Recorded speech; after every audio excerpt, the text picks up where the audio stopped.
આજકાલ સ્માર્ટફોન આપણા જીવનનો એક એવો ભાગ બની ગયો છે જેને આપણે હંમેશા પોતાની સાથે રાખીએ છીએ। આપણા ફોટા, બેંક વિગતો, સોશિયલ મીડિયા એકાઉન્ટ્સ, ડોક્યુમેન્ટ્સ અને વ્યક્તિગત ડેટા ફોનમાં હોય છે। પરંતુ કલ્પના કરો કે જો આ ફોન ચોરાઈ જાય તો શું થશે? આવી સ્થિતિમાં એ જરૂરી છે કે આપણે આપણા સ્માર્ટફોનમાં કેટલીક મહત્વપૂર્ણ સેટિંગ પહેલાથી જ ચાલુ કરીએ, જેથી ફોન ચોરાઈ જાય તો પણ તેને ટ્રેક કરી શકાય અને ડેટા પણ સુરક્ષિત રહેશે।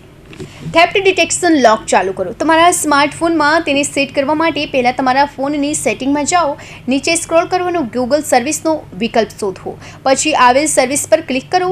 અહીં નીચે તમને થેફ્ટ પ્રોટેક્શન નામનું ફીચર દેખાશે, તેના પર ક્લિક કર્યા પછી થેફ્ટ ડિટેક્શન લોક ચાલુ કરો।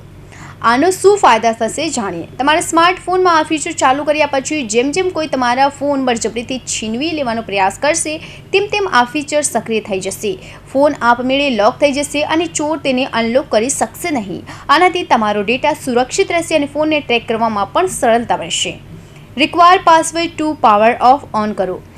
તેના સેટિંગ માટે ફરી એકવાર ફોનના સેટિંગમાં જાઓ, પછી સર્ચ બોક્સમાં જાઓ, મોર સિક્યોરિટી સર્ચ કરો। અહીં તમને પાવર ઓફ કરવા માટે પાસવર્ડની જરૂર છે તે વિકલ્પ મળશે। આ ફીચર ઓન કરો। શું ફાયદા થશે જાણીએ। જો કોઈ ચોર તમારો ફોન ચોરી લે છે અને તે બંધ કરવાનો પ્રયાસ કરશે તો પાસવર્ડ દાખલ કર્યા વિના તે ફોનને બંધ કરી શકશે નહીં। આના મદદથી તમે ફોનને ટ્રેક કરી શકો છો, કારણ કે તે ચાલુ રહેશે અને તેનું સ્થાન ઉપલબ્ધ રહેશે। Bureau report, Hind TV news, Surat.